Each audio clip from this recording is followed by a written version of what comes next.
कोई भी एक संबंध ठाकुर जी से बनाओ। और एक बात बताएं, हम तो कथा में कहते हैं दो संबंध सबसे अच्छे हैं, या तो सखा का या फिर गुरु का। या तो ठाकुर जी को गुरु मानो या फिर सखा मानो।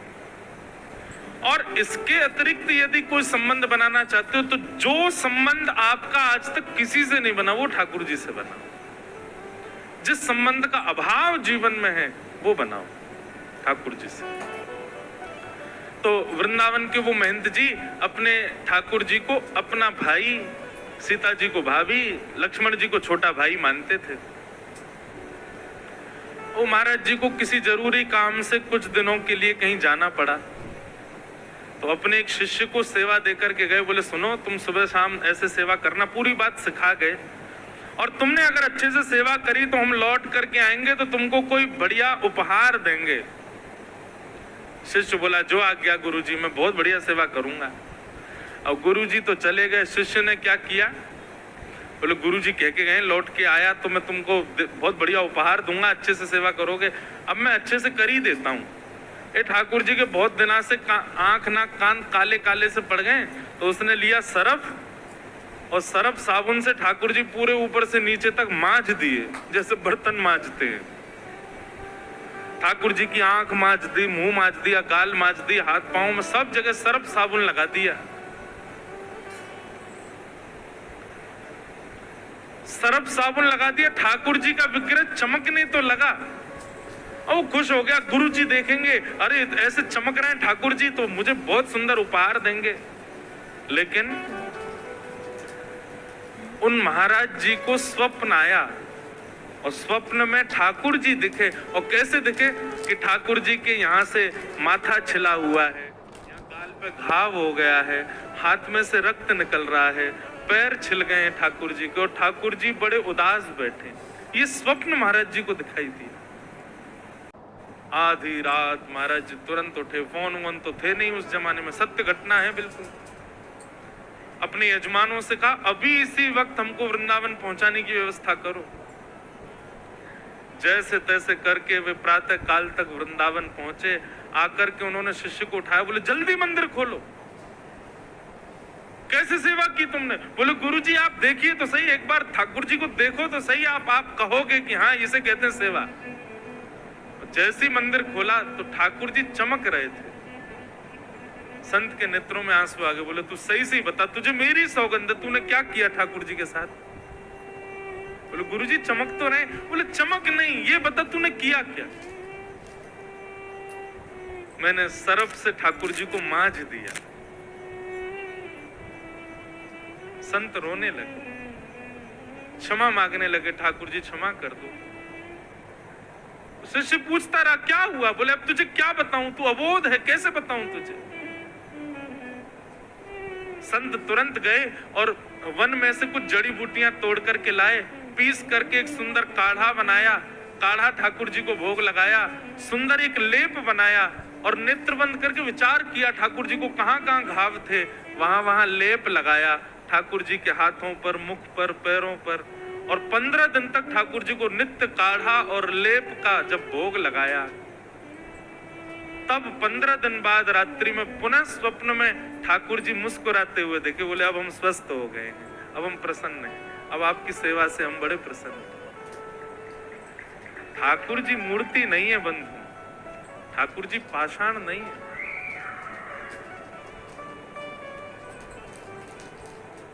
ठाकुर जी चैतन्य हैं। सब लोग इधर देखो, यहां देखो, यहां देखो, यहां देखो, चैतन्य है भगवान। इसलिए भैया ये भगवान का दूसरा रूप है। ये बात हम क्यों कह रहे हैं? लोग बोलते हैं हम महाराज जी 3 घंटे रोज पूजा करते हैं। महाराज जी मैं सुबह 4 बजे उठ जाता हूं, स्नान ध्यान करके 5 बजे मैं मंगला कर देता हूं ठाकुर जी की, 8 बजे तक सेवा करता हूं। लेकिन माफ कीजिए, आप 4 बजे उठो, 5 बजे उठो, कितनी भी देर ठाकुर जी की, आप 4 घंटे बैठो, लेकिन आपके हृदय में भाव केवल और केवल पाषाण का है, तो आपका 5 घंटा भी व्यर्थ है। लेकिन आपके हृदय में भाव साक्षात चैतन्य का है तो 5 मिनट भी बैठोगे तो बहुत है। चैतन्य भाव रहे। तो ये भगवान का दूसरा रूप। अब इसका एक प्रमाण बताऊं। आप अपने घर के ठाकुर जी को, बुरा नहीं मानिएगा लेकिन एक बात बता रहे हैं, बिल्कुल सत्य है ये। आप अपने घर के ठाकुर जी को कम भगवान मानते हो और तिरुमला में बैठे तिरुपति जी को ज्यादा श्रेष्ठ भगवान मानते हो, तो इसका मतलब आपके चित्त में अभी चैतन्य भाव नहीं है। तिरुमला में बैठे जो तिरुपति हैं और मेरे घर में बैठे जो गोपाल जी हैं, इनमें और उनमें किंचित भी भेद नहीं है। ये भाव जब तक प्रकट ना हो जाए तब तक मत मानिएगा कि आप सेवा करते हो। वृंदावन में भीड़ लगी है, कल का अखबार देख लीजिएगा, 1 जनवरी का रिकॉर्ड टूट गए महाराज। कितने सालों के बिहारी जी के दर्शन की भीड़ लगी है और दर्शन करने जा रही है माताएं, बहनें, भाई लोग, और अपनी डलिया में ठाकुर जी को लिए जा रहे हैं भीड़ में। अरे जब दिख रहा है इतनी भीड़ है तो अपने गोपाल जी को बिहारी जी मानो ना, उनको क्यों नहीं प्रणाम कर रहे? हम विरोध नहीं कर रहे कि आप मंदिर मत जाओ, हम विरोध नहीं कर रहे आप तीर्थ मत जाओ। जब समय मिले, जब अवकाश मिले, जब अवसर मिले जरूर जाओ, परंतु अपने घर के ठाकुर जी को उनसे कम मत मानो। वे भी समान है, वे भी समत्व है। और ये समत्व वाली बात हमारे चित्त में कब आएगी? जब हम ठाकुर जी को पाषाण नहीं चैतन्य मानेंगे। कई बार ऐसा होता है, पॉपुलर मंदिर में भीड़ है, उसी के बगल में उन्हीं ठाकुर जी का किसी व्यक्ति ने साधारण मंदिर बना दिया, उसमें कोई नहीं जा रहा है। क्यों? हम इंसानों में भेद की बात तो बहुत दूर, हम भगवानों में भी भेद कर लेते हैं। ये वाले श्रेष्ठ हैं, ये वाले अच्छे हैं, ये वाले कम अच्छे हैं। नहीं बंधुओं, हमारा भजन, हमारी भक्ति, हमारा नाम जप, हमारी साधु सेवा, ये सब फलीभूत हो रही है। ये तब जानो जब आप ठाकुर जी के विग्रहों में भी भेद ना करो, ठाकुर जी के स्वरूपों में भी भेद ना करो। तो भगवान का पहला रूप सत्य, ठाकुर जी का दूसरा रूप चैतन्य, और ठाकुर जी का तीसरा रूप क्या है? आनंद। हमारे गुरु जी बहुत अच्छी व्याख्या करते हैं। वे कहते हैं जब आप ठाकुर जी को सत्य मान लोगे, चैतन्य मान लोगे, तो आपके घर के ठाकुर जी ही आपको आनंद प्रदान करेंगे, और वही आनंद स्वरूप है। ठाकुर जी आनंद घन है।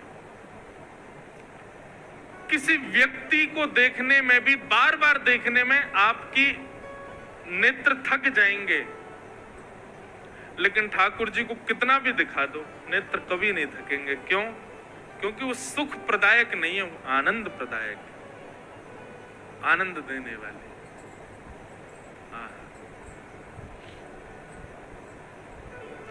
ये भगवान के 3 रूप हैं, सत्य, चैतन्य और आनंद। ऐसे सच्चिदानंद भगवान के कर्म क्या हैं? बोलो विश्वोत्पत्त्यादि हेतवे, विश्व की पहले उत्पत्ति करना, विश्व का फिर पालन करना और विश्व का संहार करना। ये 3 भगवान के काम हैं। तापत्रय विनाशाय, 3 तापों का जो विनाश करते हैं, ऐसे श्री कृष्णाय वयं नमः, ऐसे श्री कृष्ण को हम बारंबार प्रणाम करते हैं, वंदन करते हैं। भागवत जी का प्रथम श्लोक। तो बंधुओं, आज ठाकुर जी से संबंध जरूर बनाना, ठाकुर जी को सदैव चैतन्य मानो, ठाकुर जी के प्रति यही भाव रखो। अब जैसे कि हमारे लाल जी हैं, लोग बाग कथा सुनते हैं तो मुझे अपेक्षा होती है, मैं मिलता हूं ना जब लोगों से, तो मैं टेस्ट करता हूं, ये बोल रहा है तो इसकी बोली में पता चले कि इसने कथा सुनी है कि नहीं। अब कई लोग आते हैं दर्शन करने हमारे ठाकुर जी का, और ठाकुर जी का देख के फिर मुझसे क्या बोलते पता है? महाराज जी आपने कितने के लिए ठाकुर जी, कितने के खरीदे? भैया हमारे मन में तब एक ही पंक्ति आती है। मीराबाई से किसी ने पूछा, ए मीराबाई, तुमने अपने गिरधर लाल जी कितने के लिए? मीराबाई कहती हैं, कोई कहे सस्तो, कोई कहे महंगो, कोई कहे सस्तो, कोई कहे महंगो। पर आप लोग भी यही उत्तर दीजिएगा जो आपसे पूछा, आपके गोपाल जी कितने के हैं? ये तो आवत, ये तो आवत, ये तो आवत प्रेम के मूल रे, मैंने लियो रे गोविंदा मोल, मैंने लियो रे गोविंदा मोल रे।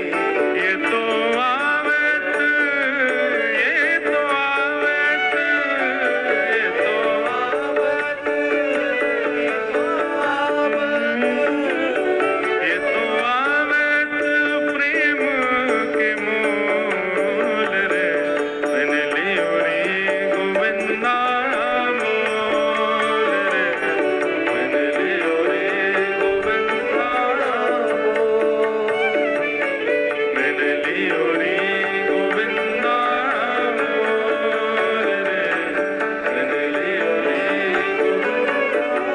ऐसे नहीं, करताल बजा के गाओ, बोलो वृंदावन बिहारी लाल की।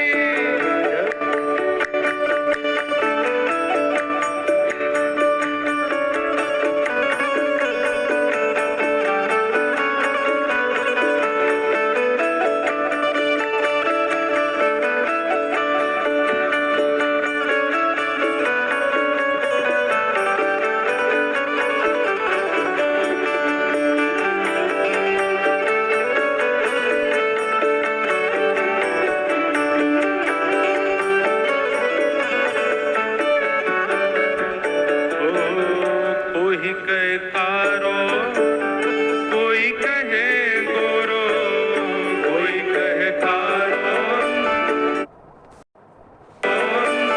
कोई कहे गोरो, कोई कहे कारो, कोई कहे गोरो, कोई कहे कारो, कोई कहे गोरो, कोई कहे कारो, कोई कहे गोरो, कोई कहे कारो, कोई कहे गोरो,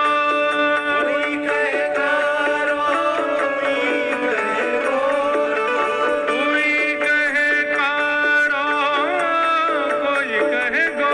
कोई कहे कारो, कोई कहे गोरो। मायरी मायरी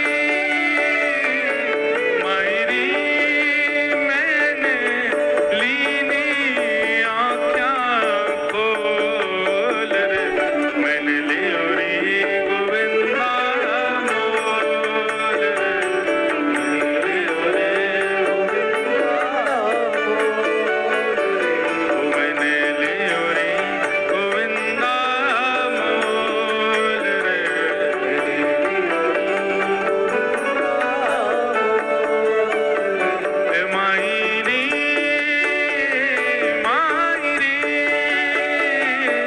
मायरी मैंने लियो रे गोविंदा मोल रे, मैंने लियो रे गोविंदा मोल रे, मैंने लियो रे गोविंदा मोल रे। मैंने लियो रे गोविंदा मोल रे। अच्छा, मीराबाई एक बात और कहती हैं कि आपके घर ठाकुर जी विराज रहे हैं, आपके हाथ से सेवा ग्रहण कर रहे हैं, आपसे सेवा करवा रहे हैं अपनी, तो ये आपके इस जन्म नहीं, ये आपके अनंत जन्मों के पुण्य और किसी न किसी जन्म में आपका ठाकुर जी से कोई संबंध रहा है, इसीलिए ठाकुर जी अभी तक वो संबंध निभा रहे हैं। जैसे ब्याह जब होता है तो पति पत्नी एक दूसरे के हाथ में हाथ रखते हैं, तो पंडित जी 7 जन्मों तक संग रहने का वचन निभाते हैं। तो निश्चित है कि अगले जन्म में भी आप कुछ भी बन के आओ, आपकी पत्नी जो है वो वही होगी जो पूर्व में आई है।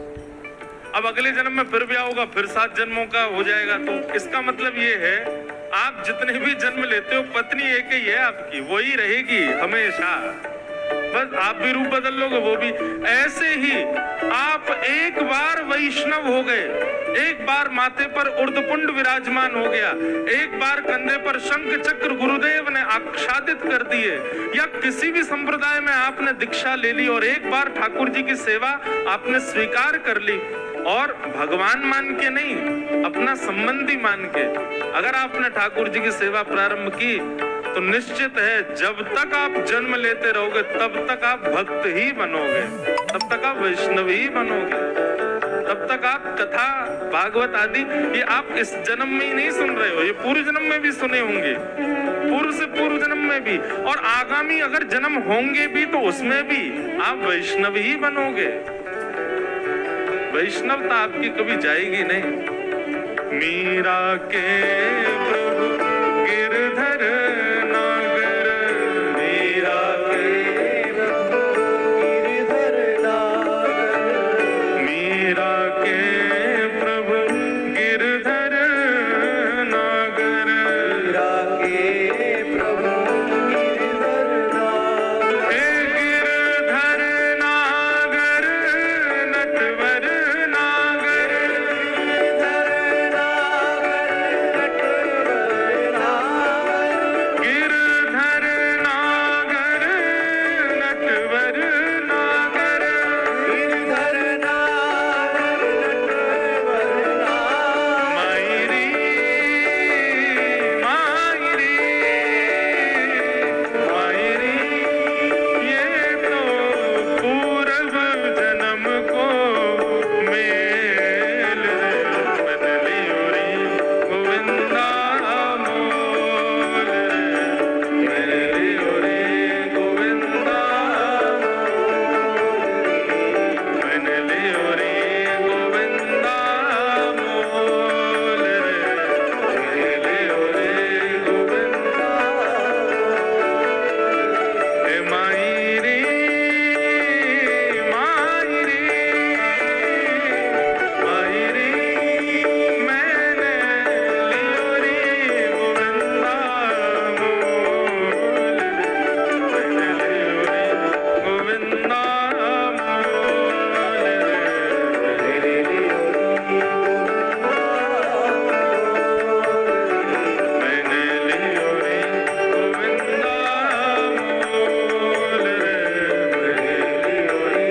गोविंदा मोल, मैंने लियो रे गोविंदा मोल रे, मैंने लियो रे गोविंदा।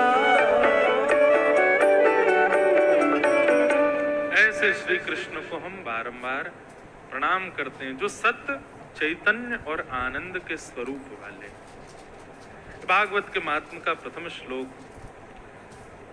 बंधुओं, अब यहां से महात्म का भाव ऐसे प्रारंभ होता है कि 88,000 सोनकादि ऋषियों ने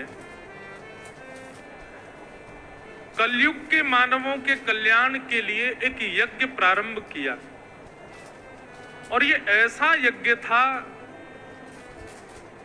जो अनादिकाल तक चलने वाला था।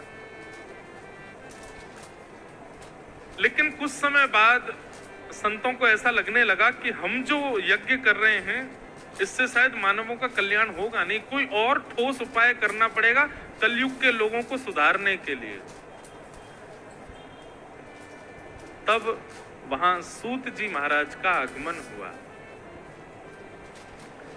सूत जी बड़े विद्वान हैं, तो 88,000 सोनकादि ऋषियों ने सूत जी से प्रश्न किया। बहुत ध्यान से सुनिएगा, क्या प्रश्न किया? अज्ञानध्वांत विध्वंस कोटि सूर्य समप्रभ, सूताख्याहि कथा सारम मम कर्ण रसायनम। हे सूत जी, आप ज्ञान के सूर्य हैं, हम आपसे प्रार्थना करना चाहते हैं कि आप कृपा करें और हमारे हृदय के अज्ञान रूपी अंधकार को दूर कीजिए।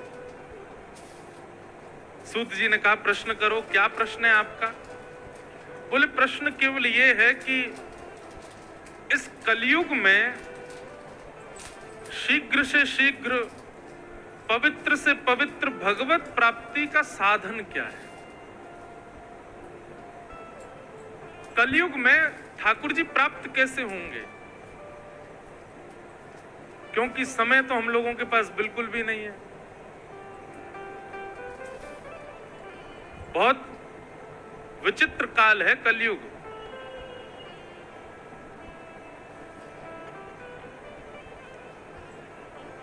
अभी तो ऐसा भी सुनने में आता है बड़े बड़े शहरों में, भारत में तो ऐसा नहीं था पर यूएस में हमने देखा था कि वहां पर अगर किसी की वृद्ध माताजी पधार गई, माताजी पधारी सोमवार के दिन या मंगलवार के दिन, तो बच्चे फिर उनको फ्यूनल होम में रखते हैं, उनकी बॉडी को एक जगह रखते हैं। कब तक? बोले शनिवार तक रखेंगे, रविवार को हमारी छुट्टी है, फिर उस दिन इनका फ्यूनल करेंगे। तब तक बच्चे जा रहे हैं, रोज ऑफिस जा रहे हैं। क्यों? बोले ऑफिस नहीं छोड़ सकते, काम है, बड़ी मुश्किल से जॉब लगी है। अब यहाँ के अंग्रेज लोग समझते नहीं है, अगर माता पिता के फ्यूनल में चले जाएंगे, आदि ये करेंगे तो फिर जॉब छूट जाएगी। अरे जॉब इतनी इंपॉर्टेंट हो गई। काश माता पिता ने भी ये सोचा होता कि बच्चे इतने जरूरी नहीं है भैया, अपना जीवन जी लो, मौज कर लो। उन्होंने जन्म देते समय ऐसा विचार नहीं किया, लेकिन आजकल के बच्चे ऐसे हो गए। तो समय हम किसको दे रहे हैं, कहां बांट रहे हैं? केवल अपने लिए जीता है आज का मानव। इतना भयानक हो गया कलयुग। लेकिन अभी थोड़ा मैंने एनालाइज किया कि जब से कोविड गया है ना, तब से लोगों में थोड़ी भक्ति बढ़ गई है। क्यों? क्योंकि आदमी को समझ आ गया है, कितना भी पैसा कमा लो, कितना भी कुछ कमा लो, ठाकुर जी की कृपा नहीं है तो कुछ नहीं कर सकते। करोड़ों रुपए का टर्नओवर करने वाला व्यक्ति डॉक्टर के आगे अपने बैंक के सारे अकाउंट्स अर्पित कर रहा है कि महाराज पूरे जीवन भर आप बिना किसी को देखे मेरे अकाउंट पे जीवित रहिए, मेरी पत्नी को बचा लीजिए। बस नहीं बचा पाए।